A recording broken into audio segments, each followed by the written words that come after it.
மிருதங்கத்தை பற்றியும் பால்காட் பணியர் வாழை பற்றியும் கொஞ்சம் இப்போ உள்ள யங்கர் ஜென்ரேஷன் வாழ்க்கெல்லாம் கொஞ்சம் பிஸ்னஸ்லாம் பற்றி சொல்லணும் சார்.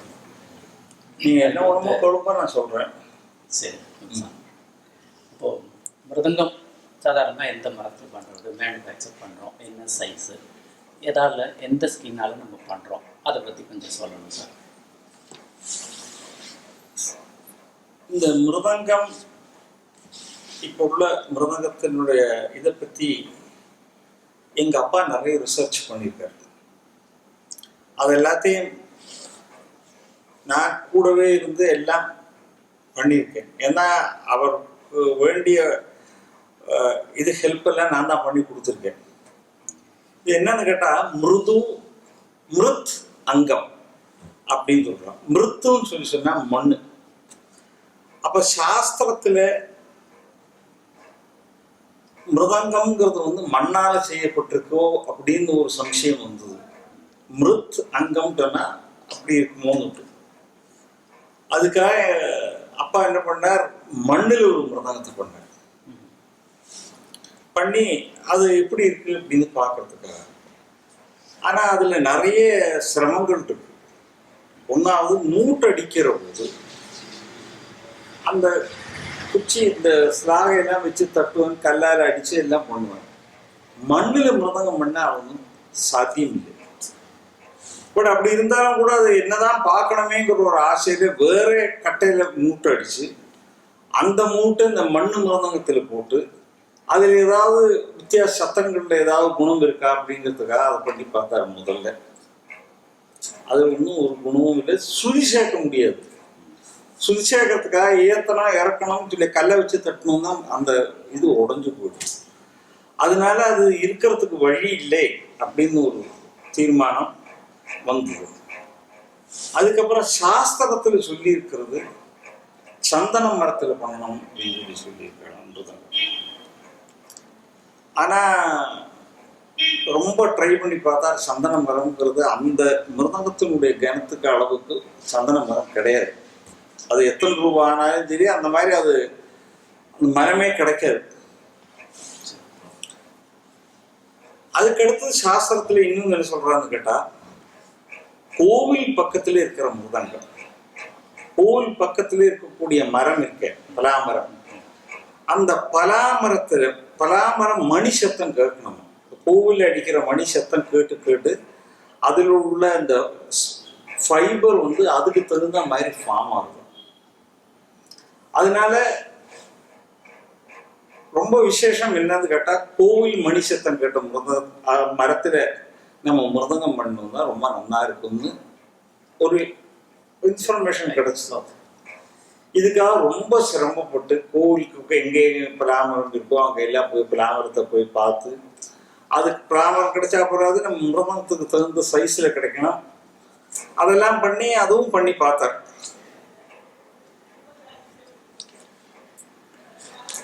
அதை தவிர பல மரங்கள்ல பொன்னை மரம், செம்மரம், தென்னை மரம், பனைமரம், இந்த மாதிரி அநேக மரங்கள்ல மிருதங்கத்தை எல்லாம் பண்ணி பார்த்தா ஒரு மிருதங்கத்துக்கும் ஒரு குணங்கள் இருக்கு. அந்த மரத்துக்கு தகுந்த மாதிரி அதனுடைய மிருதங்கத்தினுடைய குணம் மாறுறது. ஃபார் இன்ஸ்டன்ஸ் இந்த தென்னை மரம் பனைமரத்துல பண்ணணும்னா மிருதங்கம் நம்ம ஏறத்துக்குள்ள சாத்தியதை அந்த மரத்துல கூட இருக்கு. பட் எல்லாம் கொண்டும் ஒரு ஐடியல் சாதனம்ங்கிறது வந்து பலாமரம் தான். அதுல சந்தேகமே கிடையாது. பலாமரம் மாதிரி மிருதங்கத்துக்கு உகந்த ஒரு மெட்டீரியல் வேற எதுவும் இல்லைன்னு எனக்கு தெரியுது.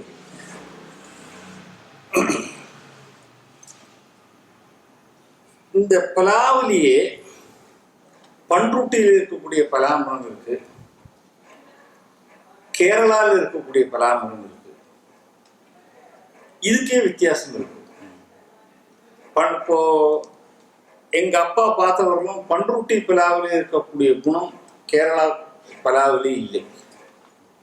அதுக்கு ஒருவேளை இதனுடைய இந்த ரெயின் அந்த வெள்ளம் குடிச்சு அதனால வெள்ளம் சாப்பிட்டுருக்கிறதுனால அதனுடைய ஸ்ட்ரக்சர் வேரி ஆகிறதுன்னு தெரியாது. ஆனால் இந்த டிஃப்ரென்ஸ் எல்லாம் இருக்க ரொம்ப மைன்யூட் டிஃப்ரென்ஸ்.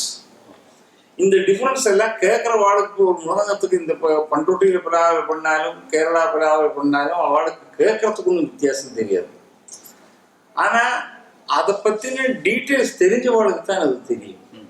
அடுத்தது அந்த காலத்துக்கு இந்த காலத்துக்கு ஒரு பெரிய வித்தியாசம் என்னன்னா, அந்த காலத்துல மிருதங்கம் ரொம்ப சின்னதாக இருந்தது.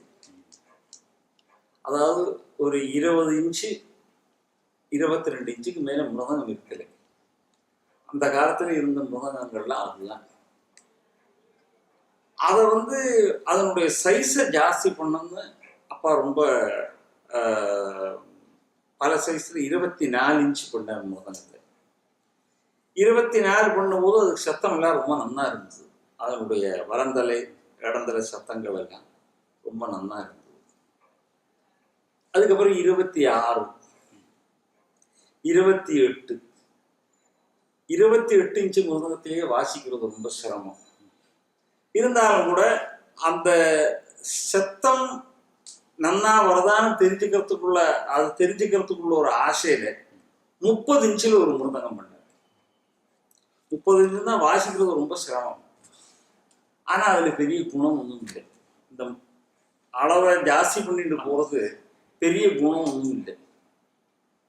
இன்னொன்று, அந்த காலத்தில் இருந்த ஸ்ருதிக்கும் இந்த காலத்தில் இருந்த ஸ்ருதிக்கும் பார்த்தா இப்போ எல்லாம் ரொம்ப ஸ்ருதியை குறைச்சிட்டா. அப்போ எல்லாம் பாடுறவா 1.5 கட்டை 2 கட்டை 2.5 கட்டையில பாடிட்டு இருந்தான். இப்போ என்னன்னு கேட்டால் எல்லாம் 3/4 கட்டை 1/2 கட்டை இன்னும் குறைச்சலா கூட வந்துட்டு இருக்கு. அப்போ இதனால மிருதங்க சைஸை ஜாஸ்தி பண்ணாதான் மிருதங்க இறங்கும்.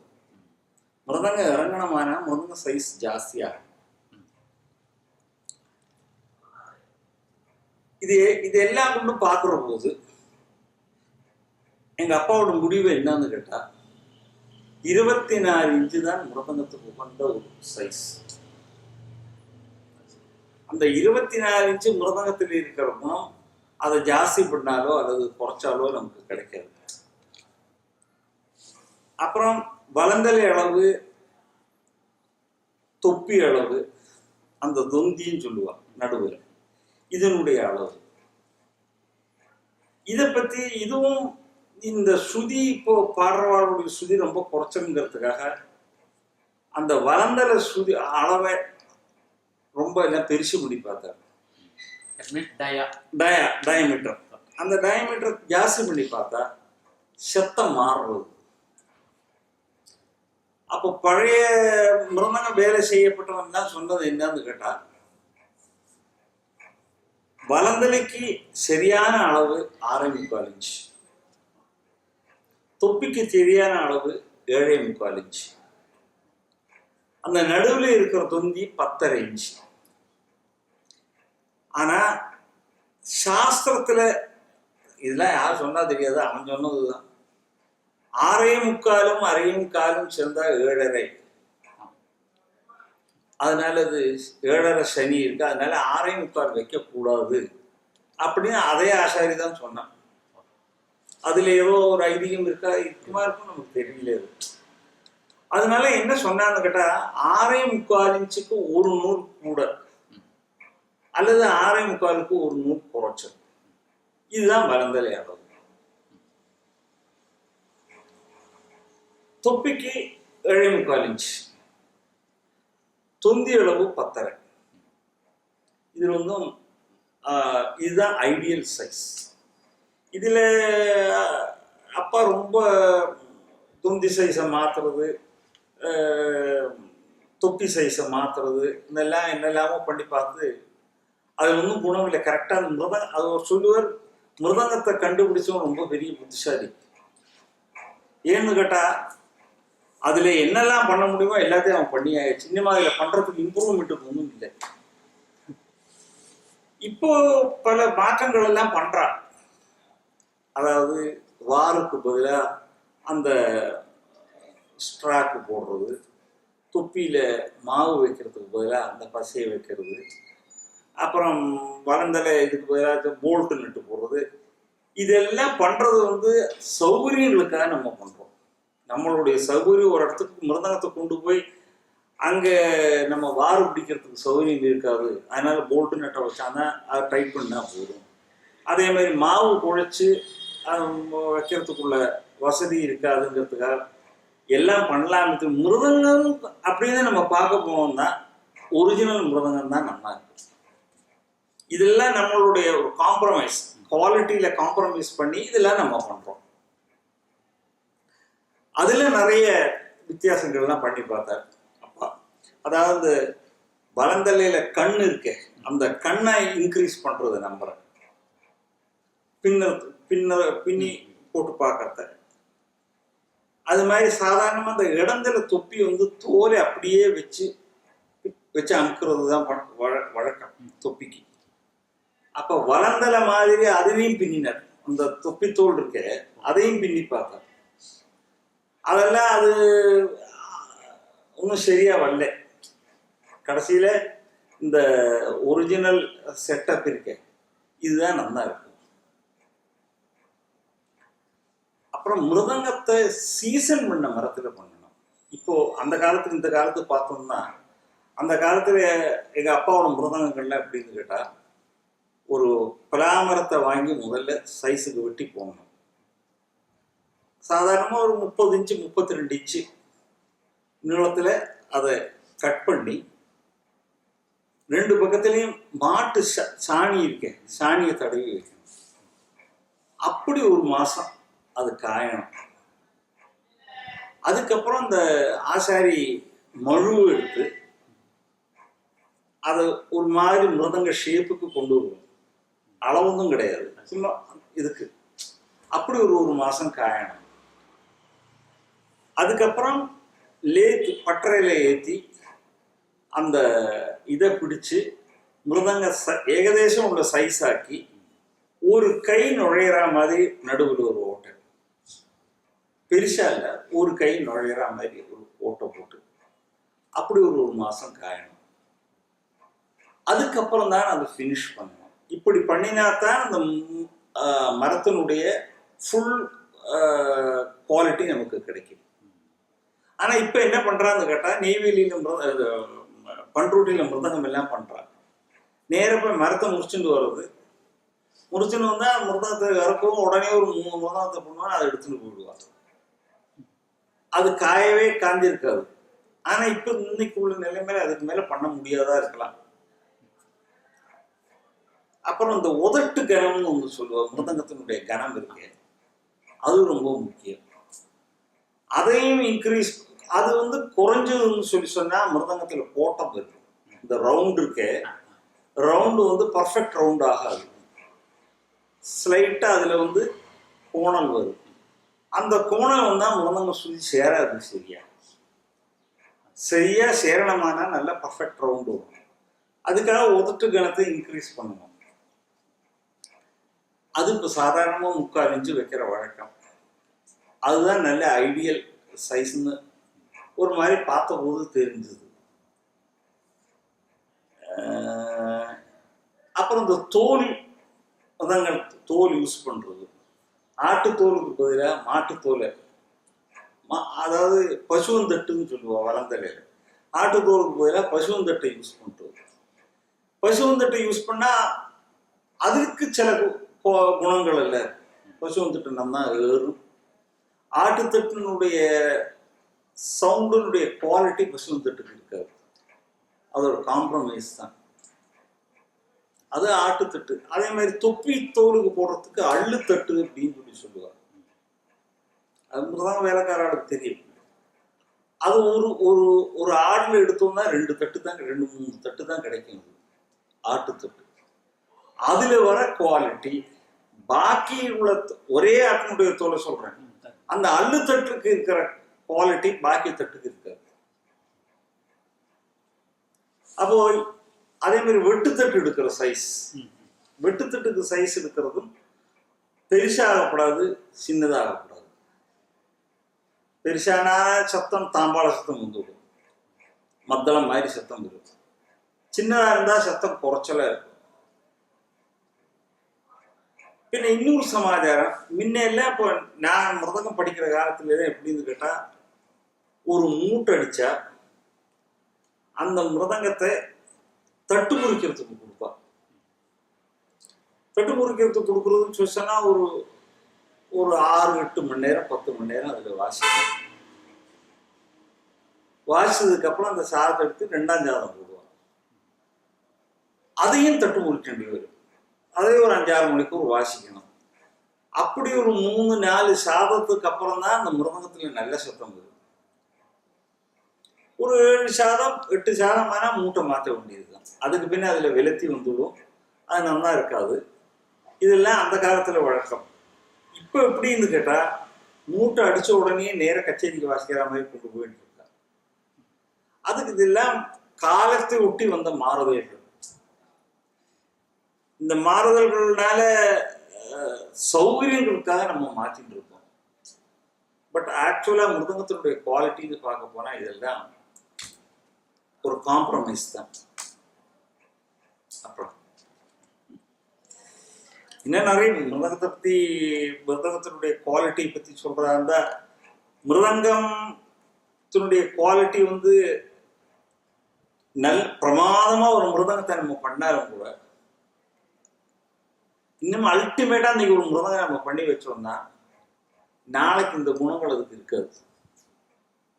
ஏன்னு கேட்டா, ஹியூமிடிட்டி, டெம்பரேச்சர், இதுக்கு எல்லாத்துக்கும் இந்த மிருதங்கத்துக்கு மாற்றம் ஏற்படும். மிருதங்கத்தை நன்னா பண்ணி நம்ம வச்சுட்டு இருந்தோம்னா அந்த சமயத்துக்கு அது நன்னா இருக்கு, அவ்வளவுதான்.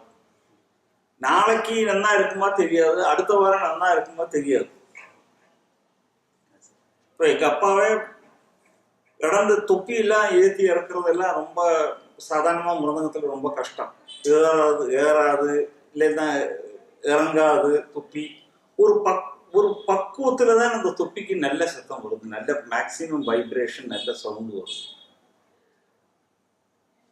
அப்போ அதுக்கு ஏற்றி இறக்குறது ரொம்ப சிரமம். அவர் ரொம்ப அதுல கஷ்டப்பட்டு மிருதங்கக்காரனை வச்சுட்டு அதாவது ஒரு சேலஞ்சா எடுத்துன்னு இதை பண்ண முடியுமா முடியாதான்னு பாக்குறதுக்காக வேண்டி அதை ஏற்றி இறக்கி எல்லாம் பண்ணி ஒரு தொப்பி ரொம்ப பிரமாதமாக்கி வைப்பார். இன்னும் சொல்லிருப்பாரு, எவ்வளவு இது பாரு, இந்த தொப்பியை பாரு இப்படி வச்சிருக்கேன் அப்படின்னு சொல்லிட்டு ஒரு கல்லார் அப்படி முள்ள அப்படி தட்டினா அது வரும். ஒரு புல்லை வச்சு இப்படி வளந்தலை தேய்க்கிற மாதிரி சேர்ப்பார், அது இறங்கும். ஆனா இதே குணம் மறுநாளைக்கு இருக்குமான்னு கேட்டா இருக்காது, அது மாறுபடும். இந்த சமயத்துக்கு அது அப்படி இருக்கு, அவ்வளவுதான். அதனால மிருதங்கத்துல அதை பத்தி சவுண்டை பத்தி தெரிஞ்சவா அது மிருதங்கத்தை எவ்வளவு வேணாலும் இம்ப்ரூவ் பண்ணலாம். இப்ப சொல்ல போனா அப்பாவுடைய கச்சேரி மிருதங்கள் எல்லாம் அவருக்கு என்னன்னு கேட்டா அவருடைய திருப்திக்கு தான் பண்றாரு. கேட்கிறவாளுக்கு மிருதங்க சப்தத்துல பெரிய வித்தியாசம் ஒன்றும் தெரியாது. வேற ஏதாவது ஒரு மிருதங்கத்தை கொண்டு போனாலும் அதிக வித்தியாசம் தெரியாது. ஆனா அந்த மிருதங்கம் சரியா இல்லைன்னு சொன்னா அவருக்கு மனசே அது வேற எதுலையும் இந்த பாட்டு விட்டு எதுலையும் போகாது. அந்த மிருதங்கத்தை முதல்ல அது சரியாக்கணும். கச்சேரி இன்னைக்கு இப்போ கச்சேரி இருக்குன்னு சொன்னா மத்தியானத்துக்கு அந்த மிருதங்கத்தை பார்த்துட்டு இருப்பார். ஒரு மிருதங்கத்துல பிரமாதமா இருக்கும் வளர்ந்தலை, தொப்பி கொஞ்சம் ஏதாவது கோளாறு பண்ணிட்டு இருக்கும். இன்னொரு மிருதங்கத்துல தொப்பி அபாரமா இருக்கும். அவருக்கு அன்னைக்கு சாயந்தரம் அந்த கச்சேரிக்கு வாசிக்கிற போது அந்த வளர்ந்தலி இந்த தொப்பியோட கச்சேரிக்கு வாசிச்சா அதுக்கு அந்த மூட்டை எடுத்து நம்ம போட்டோம்னு சொன்னா இந்த கட்டைக்கு அது சேராது. அது ஆசாரியை கூப்பிட்டு ஆசாரியிட்ட சொல்லி அதை சைஸ் பண்றதுக்கு பண்ணி சைஸ் பண்ணாலும் கூட அதுக்கு உப்புசம்னு சொல்லுவா. அதனுடைய ஷேப் இருக்க இப்படி வர்றது இருக்கு, இப்படி வர்றது இருக்கு, அது கரெக்டா உட்காரணும். இதெல்லாம் சரி பண்ணி அவர் வாய்ச்சாதான் அன்னைக்கு சந்தோஷம். அதனால மிருதங்கத்துல பாக்குறதுக்கு ரொம்ப, ஆனா இப்ப இன்னும் பாக்குறதுக்கு டைமும் இல்லை, அதனுடைய அவசியமும் இல்லை போகுது. இப்ப எப்படின்னு கேட்டா மிருதங்கக்காரெல்லாம் ரிப்பேர் பண்றவாள்லாம் கடை வச்சிருக்கா. டேய் நாளைக்கு எனக்கு 1.5 கட்டை சுதிக்கு சாயந்தரம் 5 மணிக்கு ஒரு மிருதங்கம் போனோம்னா 4:45 மணிக்கு டாக்ஸி எடுத்துட்டு வரும், மிருதங்கத்தை எடுத்து டாக்ஸி வச்சுட்டு போவேன். அது 1.25 சுதிக்கு சரியா இருக்கும், அவ்வளவுதான். அதுக்கு மேலே இப்ப பாக்குறதுக்கு டைம் இல்லை. மிருதங்கம் மாமேரு கால்காட் மணியரை பற்றி சில வார்த்தை சொல்லுங்கள் சார். மணியரை பற்றி அதாவது அவருடைய வாசிப்பில் விசேஷம் என்னங்கிறது சொல்றது ரொம்ப கஷ்டம். ஏன்னு கேட்டா ரொம்ப நன்னா இருக்குன்னு சொல்லலாம், அவ்வளவுதானே தவிர என்ன விஷயம்னு கேட்டா சொல்ல முடியாது. எந்த பாட்டா இருந்தாலும், பாட்டில் ஃபுல் அல்லது வீணை ஃப்ளூட்டு எதா இருந்தாலும் அதோட ஒட்டின்னு போற மாதிரி இருக்க ஒரு வாசிப்பு. ஆச்சா,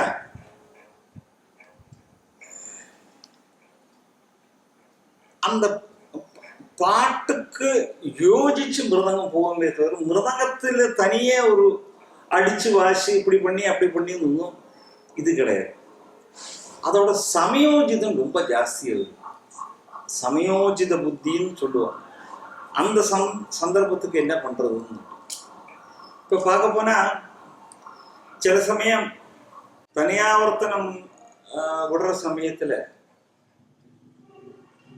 ரொம்ப ஒரு 10-15 ஆவர்த்தனம் சுரமெல்லாம் பாடி பிரிச்சா ஒரு விருவையெல்லாம் வச்சு எல்லாம் பண்ணுவான். இதில் இந்த மிருதங்கத்தை வாசிக்கிற போது மிருதங்கம் எல்லாம் கலைஞ்சு போய் சேராம அதெல்லாம் கண்ணுக்கு கண்ணு வித்தியாசம் வந்துடும். அப்போ அந்த சமயத்துல தனியாவர்த்தனம் வாசிக்க வேண்டியது.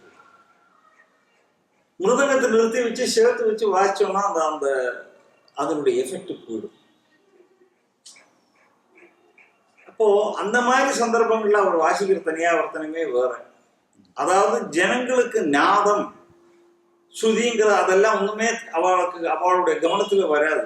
இன்னும் வாசிக்கிறதுக்கு ஒரே கணக்கும் வழக்கமா இருக்கும், எல்லாம் இது பண்ணிட்டு இருப்பா. ஜனங்களும் அதைத்தான் அவளுடைய அட்ராக்ஷனை மாற்றி கொடுவார், அட்டென்ஷனை டைவர்ட் பண்ணி கொடுவார்.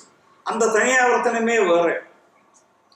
அதே சமயம் சில சமயம் மிருதங்கம் ரொம்ப நன்னா இருக்கு, சூதியோடு சேர்ந்து வளர்ந்தாலே தொப்பியெல்லாம் சேர்ந்து நன்னா இருக்கு. அப்போ ஒரு தனியாவர்த்தனம் வாசிக்க வேண்டிய சூழ்நிலை வந்தால் அப்போ வாசிக்கிற தனியாவர்த்தனம் வரும். அது ரொம்ப சௌக்கியமா அந்த வளர்ந்தலையும் தொப்பியும் சேர்த்து அது அதனுடைய சவுண்டினுடைய விசேஷம், அதனுடைய சவுண்டு விசேஷம் எல்லாத்தையும் காமிச்சு வாசிக்கிற போது அது நன்னா இருக்கும். அதே மாதிரி ஒரு ஆன்டிசிபேஷன், அந்த ஆன்டிசிபேஷன் என்னன்னு கேட்டா ஒரு பாட்டு எப்படி போகுங்கிறது அவருக்கு நல்லா தெரியும். ஒரு பாட்டை கேட்கிற போது அவருக்கு தெரியும். அவருடைய பாக்கி அதாவது எல்லாரும் வாசிக்கிறா, ஆனா இந்த வாசிப்பினோட ஒரு விசேஷம் இல்லை. என்னன்னு கேட்டா அதுல ஏதோ ஒரு அம்சம் இருக்கு, அது என்னது தெரியல, ஒரு தெய்வாம்சம் இருக்கு. அதுதான் அதனுடைய விசேஷம். இன்னும் அவர் கடைசியில அவர் போறதுக்கு கொஞ்சம் முன்னாடி அவருக்கு உடம்பு முடியாத ஆன போது அவர் சொன்ன வார்த்தையை சொல்றேன்.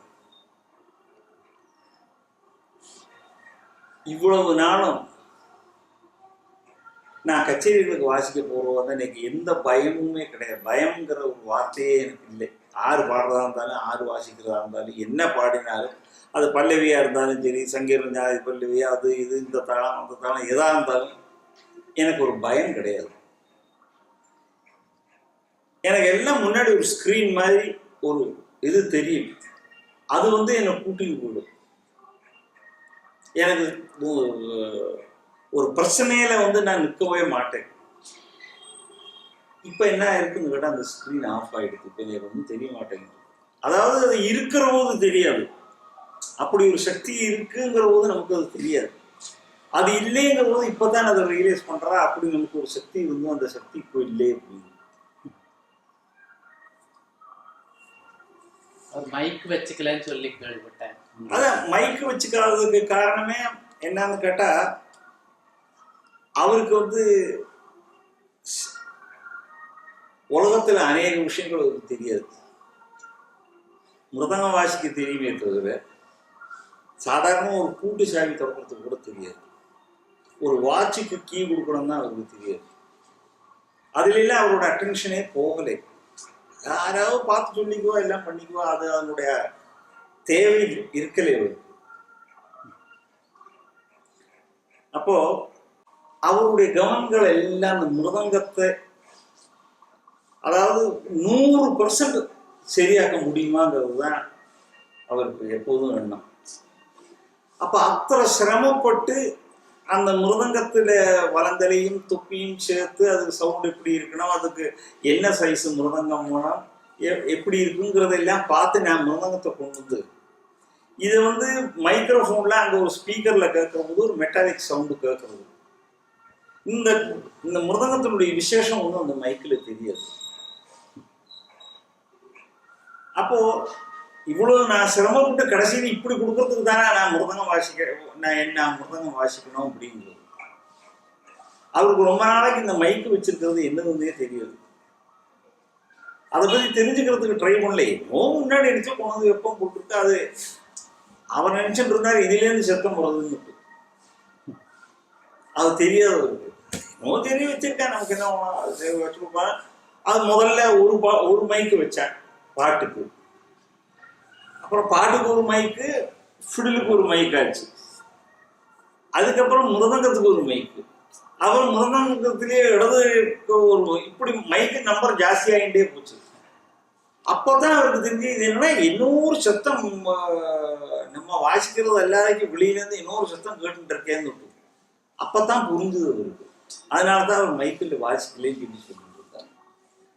நம்ம இவ்வளவு தூரம் பண்ணி நம்ம ஜனங்களுக்காக வேண்டி நல்ல சத்தத்தை கொடுக்கணும்னு சொல்லி பார்த்தா எனக்கு அதெல்லாம் வேண்டாம், சாதாரணமா இந்த ஸ்பீக்கர்ல வர சவுண்டு போகுதுன்னு சொல்லி சொன்னா அதுக்கு நான் வேண்டாம் அப்படின்ட்டு அந்த அபிப்பிராயத்துல தான் வாசிக்க மாட்டேன்னு சொன்னேன். அவர் எப்படி கப்பி கொண்டு வந்தார் சார்? கப்பி கொண்டு வந்தது பர்லாந்துன்னு ஒருத்தன் இருந்தார், ஒரு முதலான பேர். சாதாரணமா முன்னெல்லாம் குச்சி வச்சுட்டு இருந்ததா சொல்றா, எனக்கு தெரியல, நான் அதை பத்தி பார்த்தது இல்லை. குச்சி பின்ன ஸ்ட்ரிங்கு கூட வைப்பான். கம்பி இருக்கேன், கம்பி உள்ள நுழைச்சுன்னா அது சத்தம். பட் அதெல்லாம் நல்ல சவுண்ட் இல்லை. அதனோட சத்தம் ரொம்ப ஒரு ஒரு மெட்டாலிக் சவுண்டு வருது அதில் இல்லை.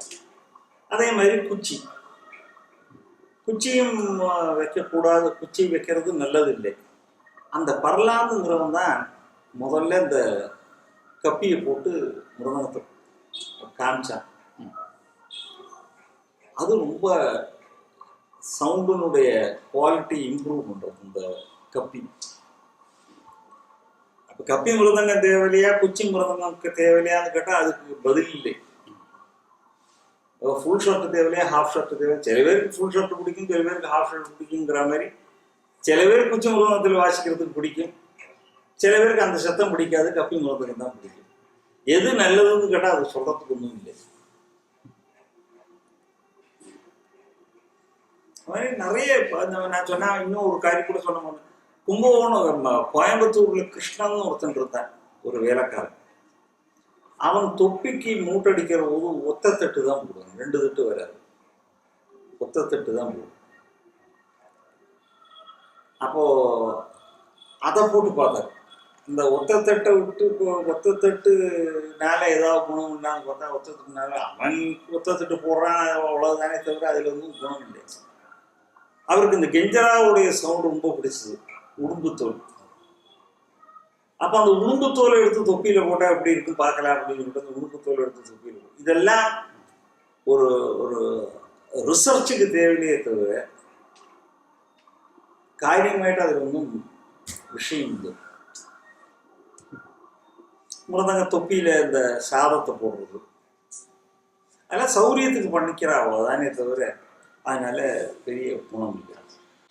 அப்பா பால்காடு மணியர் குரு சிஷ்ய பரம்பரை, நீங்கள் அப்பாட்ட இருந்தது சார் எப்படி உங்கள்கிட்ட கோவப்படுவாரா சொல்லிக் கொடுக்கும்போது நீங்கள் படித்த அந்த அனுபவங்கள் அதை பற்றி சொல்லுங்கள். நான் ஒரு 5-6 வயசு இருக்கிற போதே எனக்கு சொல்லிக் கொடுக்க ஆரம்பிச்சுட்டார். மிருதங்கம் சொல்லிக் கொடுக்க ஆரம்பிச்சுட்டார். ரொம்ப அதாவது எப்பவும் மிருதங்கம் வாசிக்கணும் தான் அவருடைய எதிர்பார்ப்பு. எப்படியாவது அந்த ஆர்ட்டினுடைய இன்ட்ரிகசிஸ் எல்லாம் எனக்கு தெரிய வைக்கணும் அப்படின்ட்டு ரொம்ப ட்ரை பண்ணினார். அதுல பாடங்கள்லாம் சொல்லிக் கொடுப்பார். மிருதங்க பாடங்கள்லாம் சொல்லிக் கொடுத்து அது வாசிக்கிறதுக்காக வேண்டி எனக்கு நிறைய இன்சென்டிவ் எல்லாம் கொடுத்தார். சின்ன கிளாக் கொஞ்சம் வாங்கி கொண்டு வந்து கொடுத்து இதை பார்த்து நீ வாசிக்கோ, ஒரு பாடத்தையும் 10 நிமிஷம் வாசிக்கலாம், 15 நிமிஷம் வாசிக்கலாம். அவர் ஊருக்கு போகிற போது சொல்லிவிட்டு போவார், இந்த பாடத்தை ஒரு 4 பாடம் இதை வாசி, மறுநாளைக்கு இதை வாசிக்கலாம் அப்படின்னு. அதுக்கு சில்லற பணம் கொடுப்பார். இதுக்கெல்லாம் நீ பணத்தை சேர்த்துக்க, அந்த சேர்த்துக்க, இப்படி எல்லாம் இன்சென்டிவ் கொடுத்தார். அதை தவிர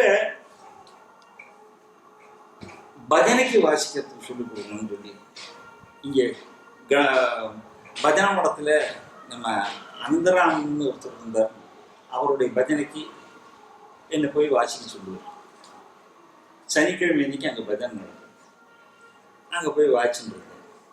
வெள்ளிக்கிழமை அன்னைக்கு க்ஷிப்ர கணபதி கோவிலில் பஜனை நடக்கும், அங்கே போய் வாசிக்க சொல்லுவார். அப்போ வெள்ளிக்கிழமை சனிக்கிழமை 2 பஜனையாச்சு. அப்புறம் அதை சொல்லிக் கொடுக்கறதுக்காக வேண்டி ஒரு பெரிய பஜனை அரேஞ்ச் பண்ணி பஜனை மடத்தில் அதுக்குள்ள பஜனைக்கு ஆளுகளை எல்லாம் வரவழைச்சு அவர் ஒரு மிருதங்க நான் ஒரு மிருதங்கமா அந்த பஜனை மடத்தில் நாளைக்கு எல்லாம் சொல்லிக் கொடுத்தார். காத்தால மார்கழி மாதம் பஜனை இருக்கார், அப்போ தோளில் மிருதங்கத்தை கொண்டு வாசிக்கிறதுக்கு சொல்லுவார். அது காத்தால 4 மணிக்கு எழுந்து போனோம். நல்ல குளிர், இப்போ மாதிரி இல்லை, அப்போல்லாம் நல்ல குளிர் இருக்கும். ஆற்று வாசல்ல போகும்போது நான் வாசிக்கிறத கேட்பேன். கேட்டு திரும்பி வந்ததுக்கு பின்னாடி எப்படி வாசியா, இது சரியில்லை அது சரியில்லை அப்படின்னு சொல்லி சொல்லுவேன்.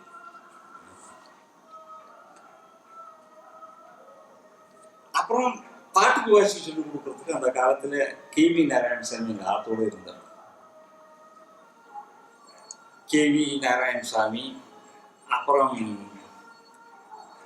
இந்த பாட்டு ஸ்கூல், பஜனை மடத்தில் ஒரு பாட்டு ஸ்கூல் நடந்துட்டு. இந்த பாட்டு ஸ்கூல்ல அப்பா சில சமயம் சாயந்தரம் அங்கே போய் அந்த குட்டியோட அப்பா வந்து கொண்டு அவருக்கு, எங்கள் அப்பாவுக்கு பாடலேங்கிற ஒரு குறை ரொம்ப உண்டு. அவர் மிருதங்கம் வாசிச்சாலும் கூட நம்மள ஒரு பாட்டுக்காரன் ஆகலையேங்கிற ஒரு குறை அவருக்கு ரொம்ப உண்டு. இந்த பாட்டில் ரொம்ப ஆசை உண்டு. அப்போ சாயந்தரம் இந்த மியூசிக் ஸ்கூலுக்கு போவோம். அங்கே உள்ள குட்டிகளுக்கெல்லாம் இந்த அட்வான்ஸ் லெசன் நடக்கும், ராகம் பாடுறது இதெல்லாம். இந்த கிருஷ்ணயர், ஃப்ளூட் கிருஷ்ணயர்னு அவர் சொல்லி கொடுத்துருந்தார். அவரோட அப்பாவும் சொல்லி கொடுக்குறாங்க. அங்கேருந்து 2 பொங்கலை வரவழைச்சு தினம் காத்தால பாட்டுக்கு அப்பாவும் அவரும் வாசிப்பார், என்ன வாசிக்க சொல்லி கீர்த்தனைகள்லாம் 300 ஆவணா, சீதமாயமா, அந்த மாதிரி கீர்த்தனைகள், பைரவி விவரணம், இது எல்லாத்தையும் வாசிக்கிறதுக்கு சொல்லி கொடுப்போம். நாராயணசாமி இருக்கிற டைம்ல நாராயணசாமி சாயந்தரம் பாடுவோம், KV நாராயணசாமி டெய்லி. அப்போ அவர் நாராயணசாமிக்கும் பாடுறதுக்கு சொல்லிக் கொடுப்பார். அந்த சமயத்துல ரகு நூர்னியில் இருந்தார், பாலக்காடு ரகு. தினம் சாயந்தரம் அவர் இங்க வருவார். ரகு ஒரு மிருதங்கம், நான் ஒரு மிருதங்கம். அப்பா அநேகமா சில சமயம் கெஞ்சரா வச்சுக்குவார், இல்லைன்னா மிருதங்கத்தை வச்சுக்குவார். ஒரு 2-3 மணி நேரம் பாடுறதுக்கு சொல்லிக் கொடுப்பார். அப்புறம் தான் எதேச்சும் ரொம்ப ஆக்சிடென்டெல்லாம் யாரோ கேட்டாங்கிறதுக்காக வேண்டி நானும் அவருமா ஒரு மிருதங்கத்தை கச்சேரியில் வாசிக்கும்படியான ஒரு சந்தர்ப்பம் வந்தது. அதாவது நாராயணசாமி பாட்டு ஒரு கல்யாண கச்சேரி. அப்போ அவ சொன்னா அந்த மாதிரி ராஜாமணி சேர்ந்து வாசிக்கணும் அப்படின்னா, சரிங்க நாங்கள் 2 மிருதங்கம் வாசிச்சோம். அதுக்கு ரொம்ப ரெஸ்பான்ஸ் ஜாஸ்தி இருந்தது. எங்கே பார்த்தாலும் அதுக்கப்புறம் பாம்பே, பெங்களூர், எல்லா இடத்துலையும் கச்சேரி நடந்தது. அது எனக்கு ஒரு பெரிய அனுபவம். என்னன்னு கேட்டா, மேடையில அவரோட நம்ம வாசிக்கிற போது ஒரு பாட்டுக்கு எப்படி வாசிக்கணுங்கிறத அவர் வாசிக்கிறத கேட்டு நான் வாசிக்க முடியும். அது ஒரு ரொம்ப அதாவது கிடைக்கவே கிடைக்காத ஒரு பாக்கியம் இருக்குது. அந்த மாதிரி பாக்கியம் கிடைக்காது. கச்சேரி அவர் வாசிக்கிறத கேட்கலாமே தவிர கூட இருந்து வாசிக்கிற போது நமக்கு அது எப்படிங்கிறது தெரியும். ஸோ அதுக்கு அநேகமாக கச்சேரி போகிறதுக்கு முன்னாடி சொல்லுவார், இந்த மாதிரி இப்படி வாசிக்கணும் அப்படி வாசிக்கணும் இல்லை, ஒரு பிளான் போட்டு கொடுப்பார். அப்போ அவர் சொல்லுவார், இப்படி இப்படி 2-3 தரம் வாசிக்கணும்.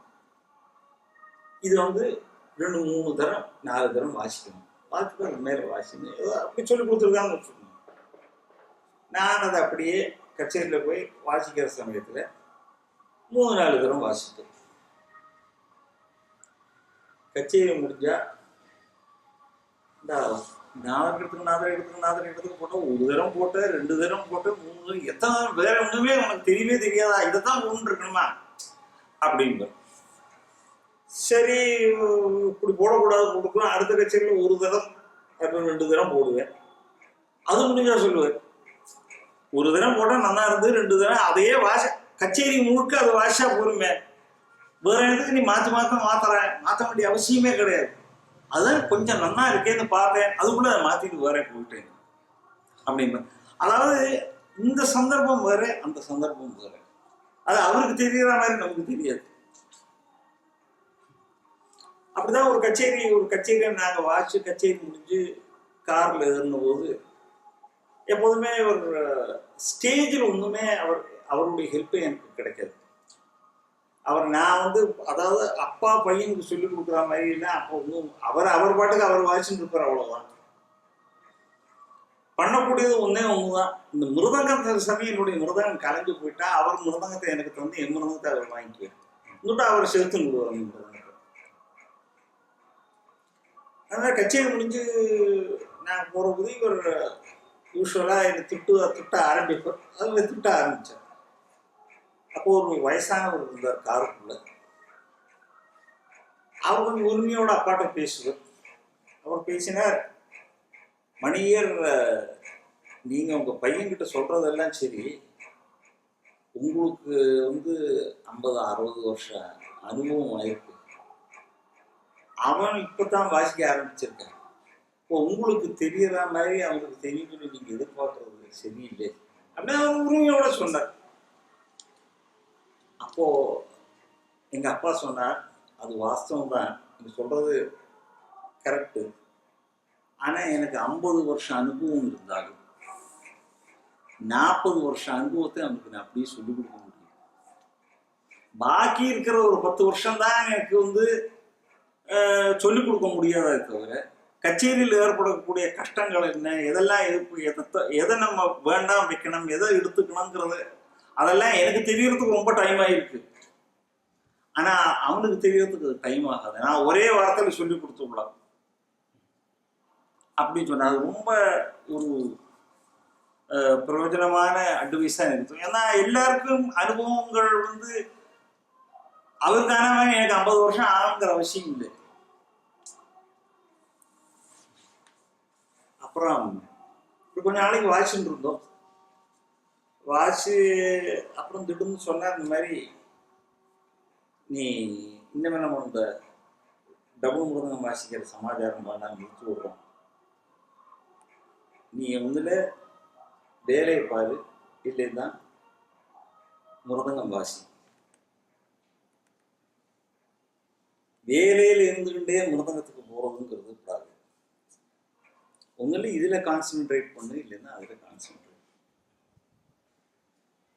அப்ப நான் சொன்னேன், நீங்களே சொல்லுங்களேன், உங்களுக்கு எது சரின்னு சொல்லி நீங்க சொல்றோம் அதை நான் எடுத்துக்கிறேன் அப்படின்னு சொல்லிட்டு. அப்ப அவரோட அட்வைஸ், இதை தொழிலா எடுத்துக்கணுமானால் மிருதங்கம் பாட்டு எதா இருந்தாலும் சரி தொழிலா எடுத்துக்கிறதா இருந்தா அவனுக்கு அபார வித்தை இருக்கு. சாதாரண வித்தை போறாரு, ரொம்ப அதுல பாண்டித்தியம் இருந்தா தான் இதை தொழிலா வச்சுக்கலாம். உனக்கு அது கிடையாது, நீ ரொம்ப சாதாரணம் தான். அதனால என்னோட அட்வைஸ் என்னன்னு கேட்டா, நீ இதை தொழிலா எடுத்துக்க கூடாது. இன்னொன்னு,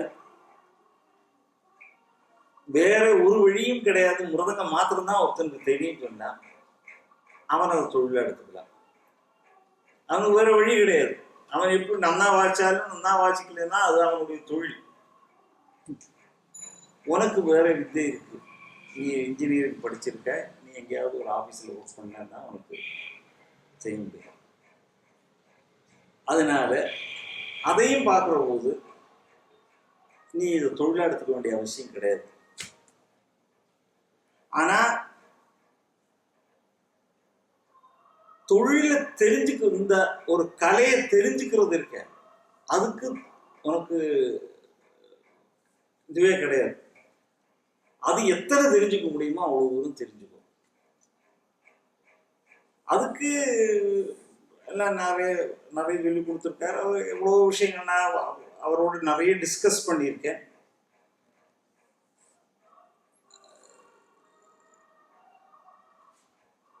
ரொம்ப அதெல்லாம் சொல்லி கொடுத்துருக்காரு. இப்போ அந்த முன்னெல்லாம் நிறைய கச்சேரிகளுக்கு கூப்பிட்டு போவேன். கச்சேரி முடிஞ்சாச்சுன்னு சொல்லிட்டு அதே மாதிரி ஆலத்து புதுஸ் கச்சேரி, ஐங்கார்வாட் கச்சேரி, செம்மங்குடி சீனிவாசர் கச்சேரி, மதுரமணியர் கச்சேரிக்கு தான் போவேன். கச்சேரி முடிஞ்சால் அந்த தனியாக ஒருத்தனை வாசிக்கிற போது அப்புறம் நான் அந்த இது வாசியனை இது என்னது தெரியுமா, இந்த பாட்டுக்கு வர சமயத்தில் இப்படி வாசியனை இது என்னதுன்னு உனக்கு தெரியுமா, அதெல்லாம் சொல்லி கொடுத்து எனக்கு நிறைய சொல்லியிருக்கேன். அதெல்லாம் எனக்கு ரொம்ப யூஸ்ஃபுல்லாக இருந்தது. அதனால இப்போ என்னன்னு கேட்டால், நான் தொழிலாக எடுத்துக்கலையே தவிர, தொழில் எனக்கு தொழிலாக எடுத்துக்கிறதுக்கு வேண்டிய அவசியம் இல்லை. எனக்கு வேற தொழில் இருக்கு. ஆனால் அதே சமயம் நிறைய இதில் நான் விஷயங்கள் தெரிஞ்சுக்கிட்டு, அது மாத்திரம் இல்லை, ஒரு ஒரு வாசிப்பை கேட்குற போது நமக்கு அதுலேருந்து என்னென்ன எடுத்துக்கணும், எப்படி எடுத்துக்கணும், அதனுடைய விசேஷம் என்ன, இதெல்லாம் எனக்கு தெரிஞ்சுக்கிறதுக்குள்ள ஒரு சந்தர்ப்பம் கொடுக்கும். சிஷ்யால சொல்லிக்கிற மாதிரி சிஷ்யால நிறைய சிஷ்யால தயார் பண்ணியிருப்பாள். ஆமாம், அந்த மாதிரி யாரெல்லாம் வாசிச்சிருக்கா. இன்னும் சமாதானம் சொல்லி விட்டு கொடுத்து நான் சொல்கிறேன்.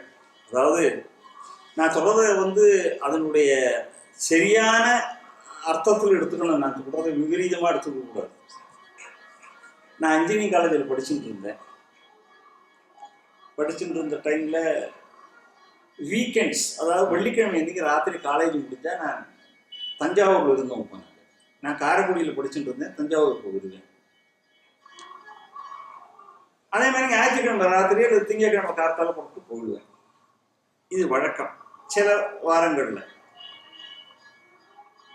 அப்போ சில டைம் அப்பா ஊரில் இருப்பார்.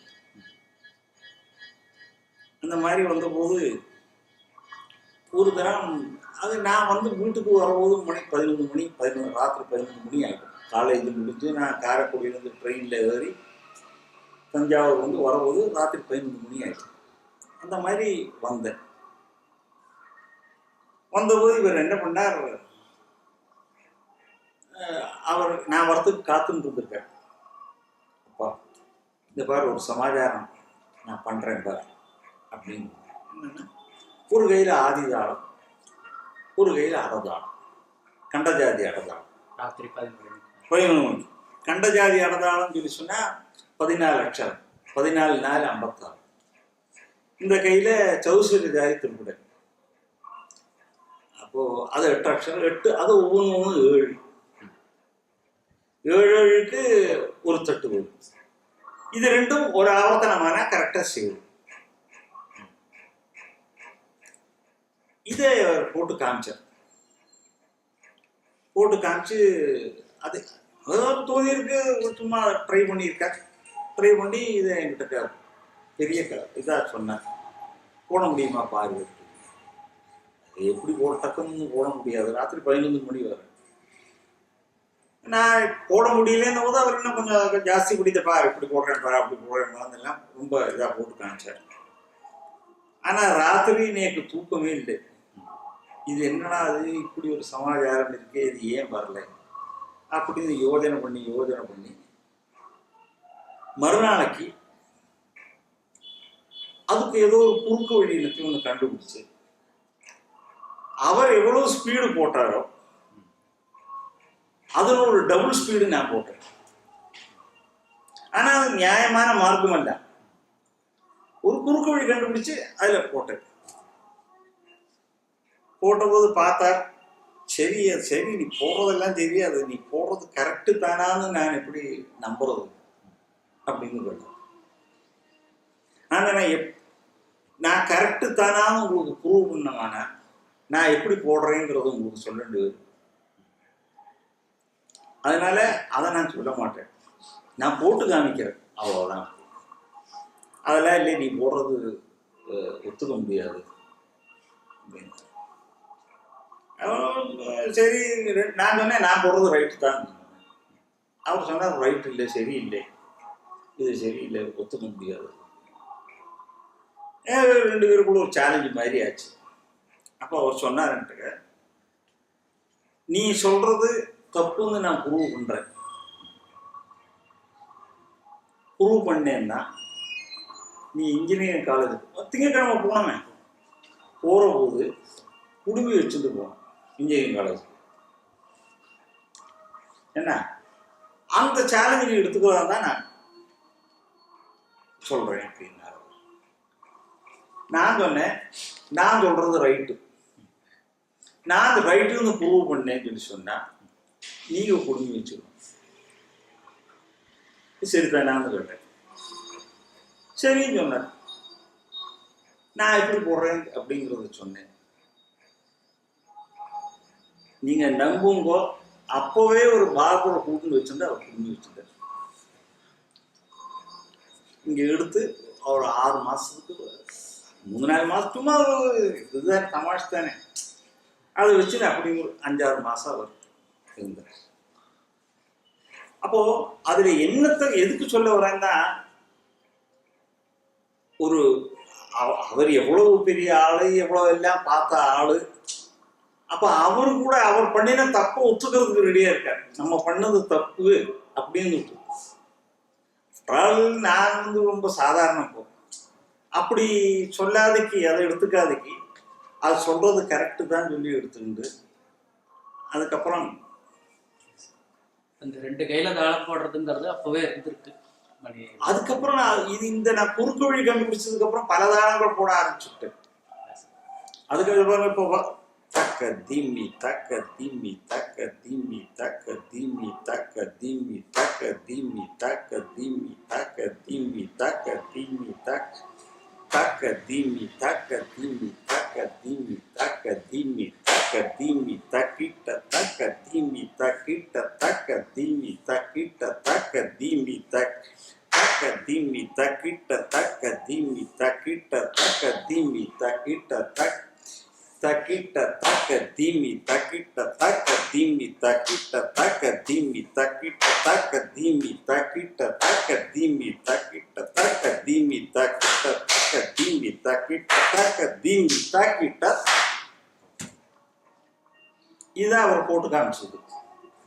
நான் போட்டது தக்க தீமி தக்கிட்ட தக்க தீமி தக்கிட்ட தக்க தீமி தக்கிட்ட தக்க தீமி தக்கிட்ட தக்க தீமி தக்கிட்ட தக்க தீமி தக்கிட்ட தக்க தீமி தக்கிட்ட தக்க தீமி தக்கிட்ட.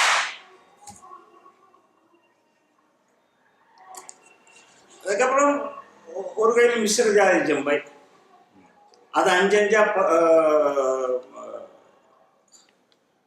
அல்ல 10 10 5 50 அல்ல 10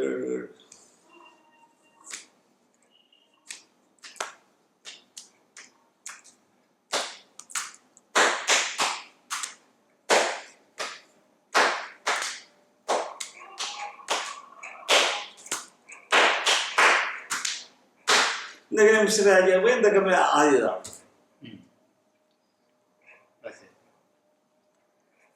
அப்புறம் இந்த கையில மிஸ்ர ஜாதி ஜம்பை, இந்த கையில கண்ட ஜாதி தான்.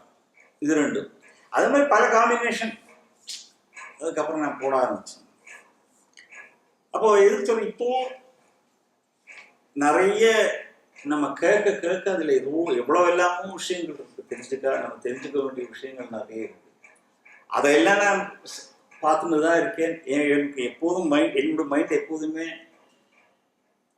அதில் ஏதாவது ஒரு ஒரு ஒரு ப்ராப்ளம் எனக்கு தோணி கொடுத்துருந்தா அதையே பற்றி தான் யோசிச்சுட்டு இருப்பேன். அதுக்கு ஒரு சொல்யூஷன் கிடைக்காக்கே நம்ம நேர போக மாட்டேன்.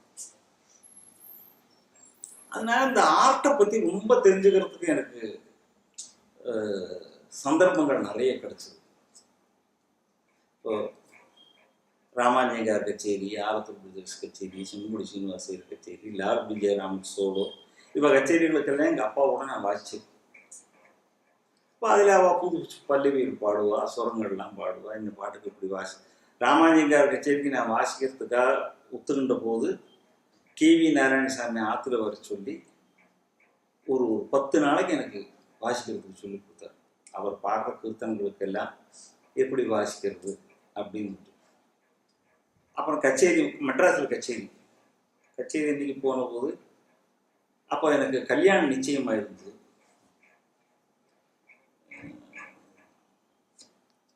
ராமாஞ்சேகர் போய் பார்த்து அவருக்கு வேஷ்டி அங்கவசரங்கள்லாம் கொடுத்து நான் நமஸ்காரம் பண்ணி அவர் சொன்னார், இந்த மாதிரி அவனுக்கு கல்யாணம் நிச்சயமாக இருக்குது, நீங்கள் ஆசீர்வாதம் பண்ணணும்.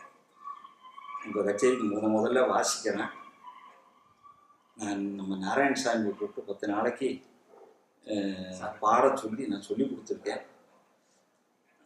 அப்படின்னு சொல்லி ఎందరో மகானுபாவுలు பக்தி பீட்ச இந்த மாதிரி இந்த கீர்த்தனைகளை எல்லாம் சொன்னார். அவர் அதுக்கு மேலே உடனே அந்த கீர்த்தனைகளை ராஜம் பி ராஜத்தை கூப்பிட்டு இந்த கீர்த்தனைகள் எல்லாத்தையும் நோட் பண்ணிக்கோ அப்படின்னு சொல்லி அந்த அது எல்லாத்தையும் கச்சேரியில் பாடி இன்னைக்கு அம்பன் நுகுரோ இதெல்லாம் பாடி, அப்போ இது ஒரு பெரிய ஒரு ஆப்பர்ச்சுனிட்டின்னு எனக்கு தோணுச்சு. அப்புறம் வேற என்ன, மணியரோட அதர் சிஷ்யாளுக்கு நிறைய சிஷ்யாளுக்கு சொல்லி கொடுத்துருக்கார். பட் அவருக்கு சொல்லி கொடுக்கறதுக்கு கிடைச்ச சமயம் ரொம்ப குறைச்சது. ஏன்னு கேட்டால் முக்கால்வாசி நேரம் இந்த கச்சேரிகளுக்கு வெளியூருக்கு போகிறதுக்கு தான் அவருக்கு நேரம் சரியா இருந்தது தவிர வீட்டில் சொல்லி கொடுக்கறதுக்குள்ள வீட்டில் வந்தாச்சுன்னா மிருதங்க வேலையை ஆரம்பிச்சு மிருதங்கக்காரன் வந்திருப்போம் 2 பேர் 3 பேர் இருக்குவா சமயத்தில்.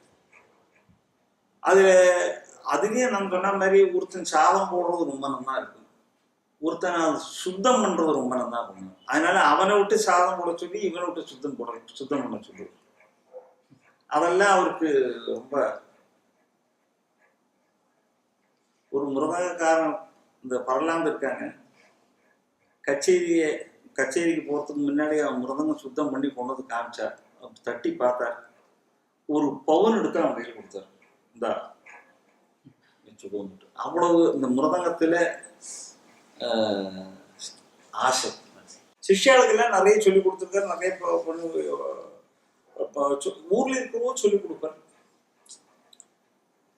பட் எனக்கு தெரிஞ்சு எனக்கு சொல்லி கொடுக்குற அளவு எல்லாருக்கும் சொல்லி கொடுக்கறதுக்குள்ள டைம் அவருக்கு இருக்கலை.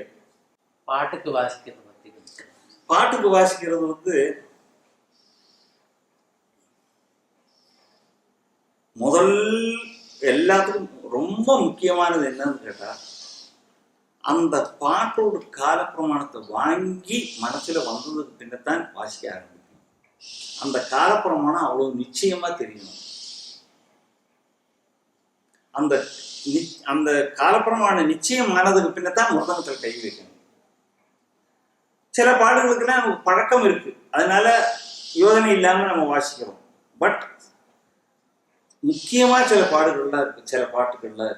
அதாவது அந்த மாதிரி பாட்டுகள் இப்போ ராமாஞ்சேகர் பாட்டுல எல்லாம் ஜாஸ்தி இருக்கு. நினுவினா சுகுமுகான, அம்பன் அனுகுரோ, கண்டு தண்ணீனா, இந்த மாதிரி கீர்த்தன்கள் எல்லாம் அவ காலப்பிரமாணம், ஏன்னா அவளுக்கே கொஞ்சம் டைம் ஆகும். இந்த காலப்பிரமாணம் தான் அமர்த்தி கிடைக்கிறதுக்கு அவளுக்கே டைம் ஆகும். அதுக்கப்புறம் தான் நம்ம தட்டணும் மிருதங்கத்தை. அதுக்கு முன்னாடி கொஞ்சம் கூடவோ குறைச்சலோ நம்ம வாசிட்டோம்னு சொல்லி சொன்னா அது சேராது, அதனோட எஃபெக்ட் நல்லா இருக்காது. இன்னொன்று, இந்த இடவிடாம வாசிக்கக்கூடிய ஒரு பழக்கம் இப்போ ரொம்ப ஜாஸ்தியாயிருக்கு. பாட்டை ஆரம்பிச்ச உடனே தக்கத்தி தினக்கத்தி வினாக்கத்தி இது நிறவல் பாடினாலும், ஸ்வரம் பாடினாலும், எதா இருந்தாலும் இதை பாட்டுக்கு இவ வாசிச்சுட்டே இருக்காது, ஒரு ஆரம்பத்திலேருந்து கடைசி வரைக்கும் அப்படி இருக்கக்கூடாது. பாட்டை கேட்டு வாசிக்கணும். பாட்டை கேட்டு இந்த பாட்டுக்கு நம்ம வாசிக்கிறதுனால அவளுக்கு ஒரு ஹெல்ப், அவளுக்கு சப்போர்ட்டிவா இருக்கணும் இந்த வாசிப்பு. அது இப்போ அப்போ அப்படி இல்லை. ஆனா பாட்டுக்காராலும் என்ன சொல்றான்னு கேட்டா, நீங்க அந்த மாதிரி வாசி போறோம், அதுதான் எனக்கு தேவையில்லைன்னு சொல்றாங்க. இப்படிலாம் வாசிக்கிறது அவளுக்கும் பிடிக்கல. அதனால இது ஒரு மாற்றம்னு தான் சொல்லணும். அந்த காலத்து சங்கீதத்துக்கும் இப்ப பாடுறதுக்கும் அந்த காலத்து சங்கீதத்துக்கும் இந்த காலத்துல சங்கீதத்துக்கும் வித்தியாசம். அந்த காலத்துல ஒரு கச்சேரி கேட்டோமானா அப்படியே மனசுல நிற்கும் அந்த கச்சேரி. ஒரு கச்சேரி நம்ம கேட்டோம்னா கிட்டத்தட்ட ஒரு வாரம் 10 நாளைக்கு அந்த இது அப்படியே மனசுக்குள்ள இருக்கு.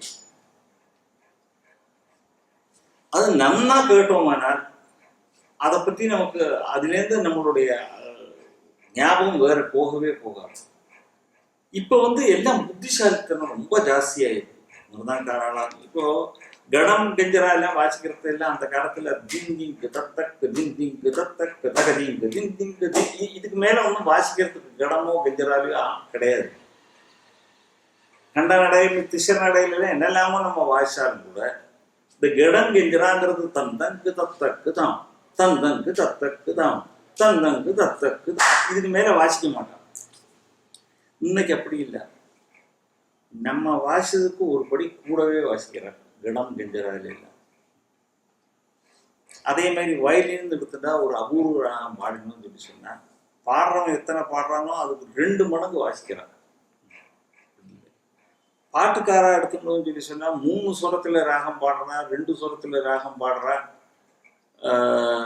என்னெல்லாமோ தாளங்கள்ல எல்லாம் வாசிட்டு இருக்கா. இதெல்லாம் இருக்கே தவிர இது ஒன்றும் இல்லாம சாதாரணமா பாடின அந்த காலத்துல பாட்டு மனசுல நிற்கிற மாதிரி நிற்க மாட்டேங்குது. புத்திசாலித்தனம் ரொம்ப ஜாஸ்தி ஆயிருக்கே தவிர வித்தையினுடைய ஆழம் குறைஞ்சிருக்கு. அதோட வித்தையில சிரத்தை ரொம்ப குறைச்சிருக்கு. கச்சேரி நடக்கணுங்கிற ஒரு ஆசை, பணம் சம்பாதிக்கணுங்கிற ஒரு ஆசை, பேரு வரணுங்கிற ஒரு ஆசை, இதெல்லாம் இருக்கே தவிர நம்ம பாடி நேற்று கூட ஒருத்தர் சொன்னார், கச்சேரிக்கு வந்தா நம்ம யாரையா என்கரேஜ் பண்ணணும்னு போட்டா 4 பேர் தான் வரா. இது யாரோட குத்தம்? வரவாழ குத்தம் சொல்ல முடியாது. நன்னா பாடினா அவ கேட்கறதுக்கு வருவா. அப்போ நம்ம மனசிலாக்கின்றது என்னன்னு கேட்டா, நம்ம வித்தையில இன்னும் ஆழம் போறலை. நம்ம அவளை அட்ராக்ட் பண்ணக்கூடிய அந்த சக்தி இன்னும் நமக்கு வரலை. அதுக்கு என்ன பண்ணோம்? வித்தை இம்ப்ரூவ் பண்ணணும். அதை விட்டுட்டு என்ன சொல்றான்னு கேட்டா, நான் பாடினா மாத்திரம் 4 பேர் தான் வரான், அவன் பாடினா தான் 50 பேர் வராங்க. அதாவது அவன் பாட்டு அப்படி இருக்கு, உன் பாட்டு அப்படி இருக்கு, அவ்வளவுதான் வித்தியாசம். அது இந்த காலத்துல கொஞ்சம் நல்லா வரணும். அதாவது உழைக்கணும் வித்தைக்கு. இப்போ இருக்கிற உழைப்பு ரொம்ப குறைச்சிடும். முன்னெல்லாம் ஒரு வித்தை சங்கீதம்னு ஒரு தொழிலா எடுத்துக்கிட்டா, இப்போ எங்க அப்பா எல்லாம் ஒரு நாளைக்கு கிட்டத்தட்ட 15 மணிக்கூர் 16 மணிக்கூர்லாம் வாசிச்சிருக்காரு. அதாவது நினைக்கவே முடியாது. நம்ம அதாவது எப்பவும் மிருதம் தான். அப்போ அந்த பிராக்டிஸ் பண்ற சமயத்துல நம்ம தொழில் இதை எடுத்துக்கிட்டு கச்சேரி பண்ணி சம்பாதிக்கணுங்கிற ஆசை இல்லை. அந்த மிருதங்கம் வாசிப்பிலே இருக்கக்கூடிய ஒரு ஆசையின் பேர்ல பிராக்டிஸ் பண்றாங்க. இப்ப என்னன்னு கேட்டா, முதல்ல பிராக்டிஸ் பண்ற போது எத்தனை கச்சேரி நடக்கும், இது வச்சா ஒரு கச்சேரி நம்ம எத்தனை ரூபா வாங்கலாம், மாசம் எத்தனை ரூபா வரும், இது தேவையில்லையா அது தேவையில்லையா பார்த்து எது லாபமோ அதை எடுத்துக்கிறான். அது அதனாலதான் வித்தியினுடைய ஸ்டாண்டர்ட் எப்படி இருக்கு. அப்போ நல்லா இருக்கு. இப்போ வாசிக்கிற ஆர்டிஸ்டுக்கு, பாடுறவாளுக்கு, பல்வாதி வாசிக்கிற யங்ஸ்டர்ஸ்க்கு உங்களோட அட்வைஸ்? அதாவது இது ஒரு தொழிலா டெவலப் பண்ணணும்னு சொல்லி நினைக்க கூடாது. முதல்ல அது ஆட்டோமேட்டிக்கா வரணும். இந்த தொழிலா ஒரு கியாதி பெருசா சம்பாதிக்கிறதுங்கிறது இருக்க, அது எல்லாருக்கும் கிடைக்கக்கூடிய சமாச்சாரம் இல்லை. அது ஆட்டோமேட்டிக்கா வரணும். நம்மளுடைய சிரத்தை இந்த கலை மேல இருக்கணும். இந்த வாசிக்கிறதுக்கு நம்ம தெரிஞ்சுக்கணும், இந்த வித்தியை பத்தி நம்ம தெரிஞ்சுக்கணும், அதுல பர்ஃபெக்ஷன் வரத்துக்கு ட்ரை பண்ணவே தவிர இது என்ன வாட்சா 6 கச்சேரிக்கு வாசிக்க முடியுமா, 6 என்ன கச்சேரிக்கு கூப்பிடுவா, எத்தனை ரூபா கிடைக்கும் அப்படிங்கிற அந்த கால்குலேஷன் கூடாது. ஆட்டோமேட்டிக்கா நீ நல்லா வாய்ச்சாயிருந்தா கச்சேரிக்கு கூப்பிட போறா, பணம் வந்துட்டு கூப்பிடுறது, அதுக்கப்புறம் நீ பெரிய ஆளாகலாம். ஆனா இப்போ ஸ்டூடெண்ட்ஸ் கத்துக்க வரும்போதே அதுதான், சார் எத்தனை நாளைக்கு கச்சேரிக்கு வாசிக்கலாம் அப்படின்னு. கச்சேரிக்கு வாய்ச்சாங்கன்னா அதனால குணம் உண்டா? ஒரு குணமும் இல்லை. கச்சேரிக்கு வாசிப்பா அந்த கச்சேரியோட தந்தது, அவ்வளவுதான். அது ப்ராது. அது வித்தை நிறைய பிராக்டிஸ் பண்ணணும். எப்படி இப்போ இன்னொன்று, இந்த பிராக்டிஸ் பண்றதுலயே பிராக்டிஸ் பண்ற மெத்தடுன்னு ஒன்று இருக்கு. சிலவங்களுக்கு நான் 10 மணிக்கூர் வாசிக்கிறேன் ஒரு நாளைக்கு 10 மணிக்கூர் வாசிக்கும் பிரயோஜனம் இல்லை. என்னன்னு கேட்டா இவனுக்கு முழுக்க தெரியாது, தப்பா தான் தெரியும். அந்த தப்பை நான் தான் உறப்பிச்சுக்கிறான். 10 மணி நேரம் வாசிச்சு கரெக்டா அந்த தப்பு எப்படி மாறாதைக்கு வருது. அப்ப எது தப்பு எது ரைட்டுங்கிறது தெரிஞ்சு வாசிக்கணும். ஒரு நாளைக்கு நம்மளோட ஒரு மணிக்கூர் வாசிச்சா நம்மளோட லெவல் ஒரு படி உஷாரணும். நான் 35% எனக்கு என்னுடைய லெவல் தான். இன்னைக்கு நான் ஒரு மணிக்கூர் வாசிச்சேன்னா என்னோட 35%ங்கிறது 36% ஆகும்.